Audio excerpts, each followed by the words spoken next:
Audio Jungle. It's just a rumour. You've been listening to what Brian's been saying, and as a real estate agent, you'd probably have a pretty good overview of the consequences of taking the Queen out of our Constitution. And we've already been talking about this to some extent with Brian, and I mean, it covers the whole range of things, doesn't it? Yes, it sure does. Well, the most important thing it covers the fact that people believe they own their property and they've got the right to do as they like with it. Well, the Feely Simple removed their property out of the Crown's land and gave them the right to do anything they like, providing under the common law that it doesn't interfere with the enjoyment of the neighbours. So, but now when the Queen has been removed, so did the Feely Simple went with it. So if people have no protection anymore, so our wonderful, especially the Labour Party, which I call the party of destruction, they've come along and gave the local councils authority over their land. So it's amazing. I put a little sketch up before about a man in Queensland was reading the paper and he saw his property up for sale, and that was one of 6 people at the time. And it's happened here in Victoria when people realised that their property was up for sale. Nobody even told them about it. Now the guy in Queensland, his wife died, and the rates, obviously the man was an elderly man, he was in shock and didn't pay the rates, but they didn't tell him, they just wanted to sell the house out from under him. So that's one of the major consequences of removing the Queen. If Brian's got any... How can we look at our land title deed and know that it doesn't belong to us? Well, there's not the title of your land at present is the Land Titles Act, where, the Land Title Act is where in Victoria is the banks. The 4 banks own, I think, 80%, and a private company guy up in Western Australia owns the other 20%. Can I just jump in Brian there? is more expert on this aspect. No, do you know what an expert is? Well, it's an idiot on the drip, isn't it? An X is a minus and a spurt is a drip under pressure. Yeah. But I think the principal thing of all of this is immediately put every registrar of titles on notice that the Queen is gone. And that's by person. By that I mean the registrar has a name, not the registrar of titles. The registrar has a name. And once you name that person, that's a natural person. So that natural person has vicarious liability of interfering with titles that he's got no jurisdiction whatsoever to touch after the Queen is removed without the referendum. So every registrar of titles in every state in Australia should be on legal notice that this has occurred. At that point, they have a big problem because the titles don't sit at the titles office. The titles go immediately to America under the UN Charter, because every document relating to Australia has got to be held in the United States government. That's what the UN Charter says. True. I wonder how many Australians know that. Well, they don't have to read the UN Charter. Most people have got a computer that they can download anything on. Google United Nations Charter, and then go and read it. What's the point of Googling it if they don't read it? But when they read it, they'll find it's set off to do really bad stuff. So essentially, your land titles are immediately going to Fidelity Investments, which I see as what's called a holding company, for every title. That includes birth certificate titles. Everything coming out of Australia goes via Fidelity Investments at Boston and lands straight at the secured party, which is the New York branch of the Federal Reserve System. So the one to cut that off or stop it or be legally liable is the Registrar of Titles. So any interfering with titles in Australia, that person is immediately able to be subpoenaed into the litigation. Right. Now I'm just looking at I just Googled the Charter of the United Nations while you were talking. There are 19 sections or chapters in that. Where would I look to see this? The trustee section. There will be a section for the trustee. The Trusteeship Council. That's the one. That's the section is the one that they essentially created the whole of the United Nations for, so that they could then become the trustee over every country that still has a war debt. Okay. We've never paid our war debt. And each time, and that becomes the money thing, because each time the government has got to get more money to pay a bill, they've got to get the Australian banks to give them that money, but they've got to get a guarantee. That usually comes from the Australian Government Solicitor's Office. The problem with all of that is not one of them have ever disclosed that we have a secured party. Yeah. And we have a trustee, and we only have a trustee because we're bankrupt. So everything's got to go to the trustee, including these land titles that's bothering the hell out of this Irish guy sitting beside me. But to get this message across to the average house owner, or potentially house owner, or somebody who thinks they actually own their own property, that's the hardest part, because if you try to get that message across to the average Joe Blow on the street, they don't want to know. So I reckon 90% of people are the walking dead, yet they're convinced they have 4 or 5 properties, so they reckon, but that could all disappear overnight if the councils get their way, and the fact that now let's stop them. Let's expand upon that. The point that Barry's making there is that they think they owe money on a mortgage. They think that mortgage money is attached to their title. They think the bank has got it while they've got 2 cars going up the driveway every morning to pay the mortgage and pay every other bill, including income tax. Every bit of that is fraud. Now, when somebody litigates it correctly, I call it treason. That's the criminal effect. But fraud is, they both sit together. Fraud and or treason, either one, is the only thing that's going to bring all of this to a court of law.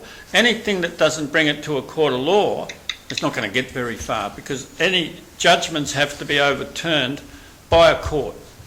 Right. We can determine who does that court by just simply saying, if you don't do it properly, we'll place you under arrest.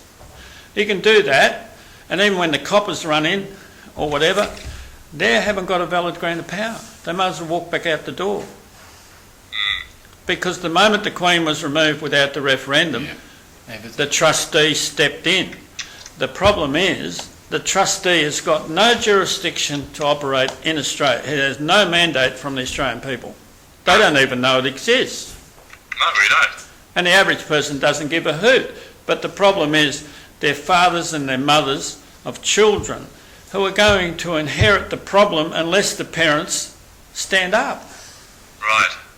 Well, I've got 2 daughters, teenage daughters, and I certainly don't want to leave them in the type of Australia that we have today. I have 1 daughter, I have 4 sons, but I said to my daughter, who's got 3 kids, I have to apologise to you. She said, like, why? And I said, I think I sold you. And she said, are you on drugs? I said, no, your mum and I, when we signed your birth certificate, we didn't know we sold you. Now, a mate of mine and I were having a conversation with a young lady down in Gippsland somewhere, and she had a 9-year-old daughter sitting beside her. And I just simply said to her, do you know you've sold your daughter? And she was on the page, and she said, you're talking about birth certificates, aren't you? I said, yeah, what do you know about it? She said, I know a bit off the web. Now, the daughter didn't understand one thing we were saying, but she had respect to her mum, so she just simply said, like referring everything back to the mum, she said, well, what's trade mean? And mum explained what trade meant, and we had a conversation like that for about 10 minutes. This is what she said to the mum at the end of it. She said, well, you're really fortunate. So mum said, why? She said, well, you've traded me, but you got to keep me.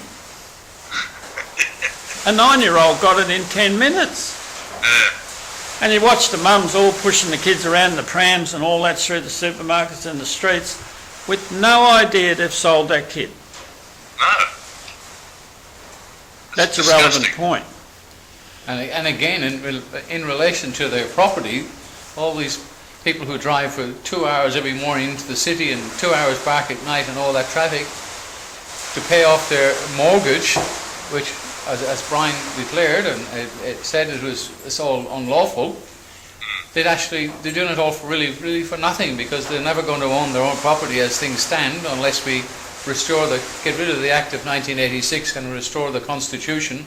Perhaps then we can, from then on, we may be able to get something done. As it stands now, we're making 2 points here. Barry's making the point relative to the land titles, and here's a different point. Clearly that title is connected to some type of a mortgage. That's what's sending the cars up the driveway over the morning, paying the mortgage. So the 2 big bills of coming into a household is the mortgage and the income tax.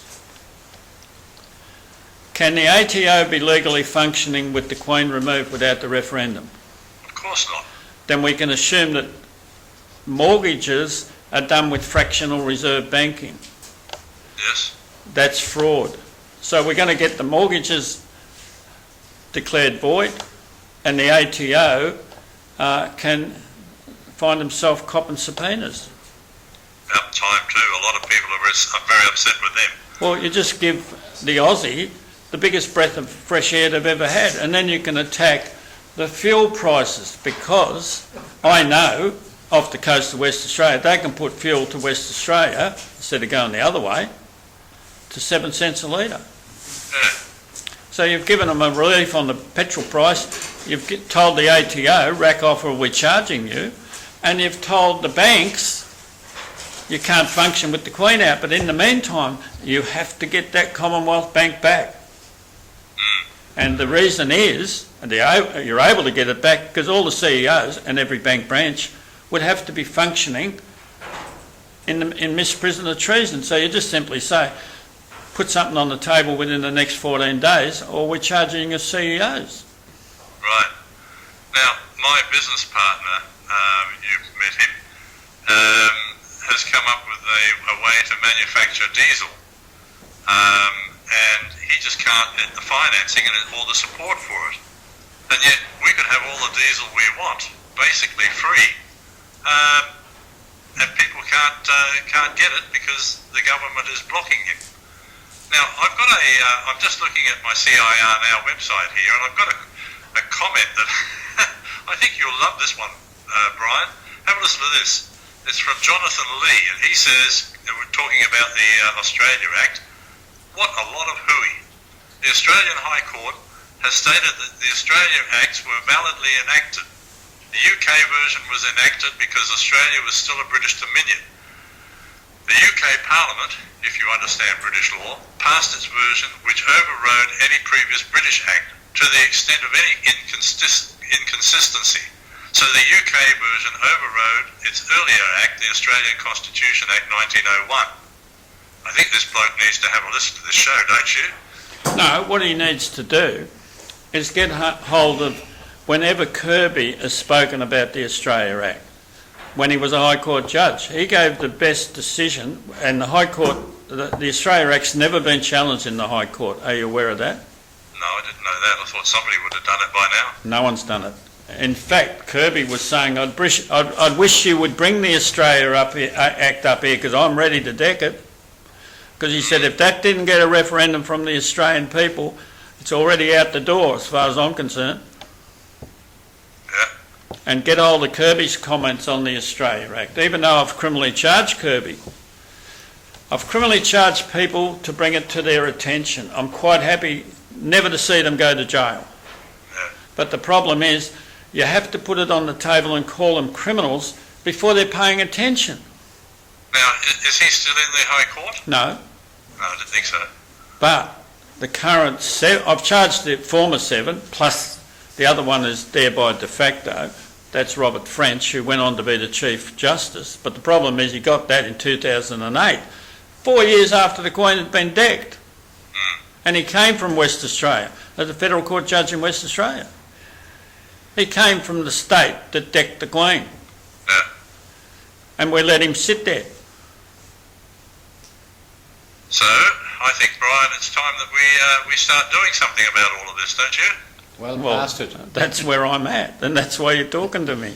Yes. And I appreciate the fact that you're giving it the exposure. I'm Well, just it's a not- farmer not from just- Werribee, and I don't know what I'm doing.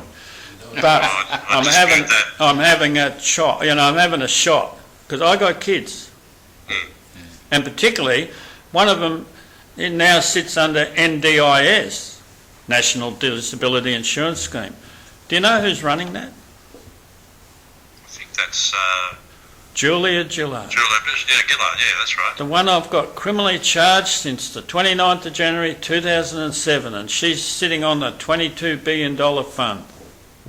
She sure knows how to get in there, doesn't she? No, she's been put in there by a coven cabal of criminals. Yeah. I can say whatever I want because no one's going to issue a defamation writ because to bring them into the court.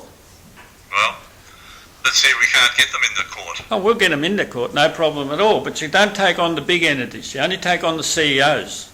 Yeah. It's like if you can take on the National Bank or the Commonwealth Bank, CEOs enough, catches a lot. But the big players to take on is your state election commissioner and your Commonwealth electoral. In those two, you'll clearly prove every one of your writs is fraud. And once you can do a grand jury every day of the week in a pub in Queensland, and you'll get indictment, common law indictments. Take them up the road to the cop shop until the cop shop says, here they come again. Because the officer in command is the one liable, not the little officer who's running around the car outside with the light going. No. Are they carrying guns in public with no valid mandate? Yes. Well, charge them. Yeah. And the chief commissioner is just a constable. He's a chief constable. Yeah. I don't know where the commissioner thing came in. Oh, because this guy sitting beside me not only was a real estate agent, but he was a copper. And I'm sad to see how things has gone because the ordinary policemen on the street who do all the work, they're copying a lot of abuse from people, and they want to do their job, and they're not happy that they're a private corporation. I reckon there's two police forces. You have the police command, which is the management, and most of them, after the rank of inspector, are nothing more than politicians, and they do what they're told. And of course, the Labour Party are despised by by the senior command because they seem to rule the roost. So if the command all stood together and turned round on the Labour Party and charged them, then the general duty police would be very happy because they want to do the right thing and they want the public to like them. Yes. They're not very happy being disliked, and they're being disliked because of management. Look, this is true. I know quite a few police up here on the Sunshine Coast, and they're good blokes. And although they can't speak on the books, when I've said a few things, they've sort of looked at me and nodded and give me a little bit of a wink, but they can't say anything. Yeah. But they're definitely they're in our same boat as us. They're Australian men and women who have families and want to live a good life. They're victims. And they can't. Okay, let me say something, Mike. What you need to do in Queensland is prepare what you call a brief for the police. So the police understand from the brief why you need to get them doing something. Is the police going to lose their titles? Is the police going to lose their superannuation? That bail-in legislation that they put into the Commonwealth Parliament last year is the most lethal piece of legislation I've ever seen. It will wipe out people's bank accounts, it will wipe out their superannuation, it will wipe out if they sold a house for 800 grand. Well, that's exactly what they did in Greece, isn't it? Absolutely. Only in Greece they went to naught. Here they're saying we'll leave you with 250 grand. But the problem is the very senator who's putting that in worked for Goldman Sachs. Yes, it's not a good situation. But, as you said, we do have ways to fix this.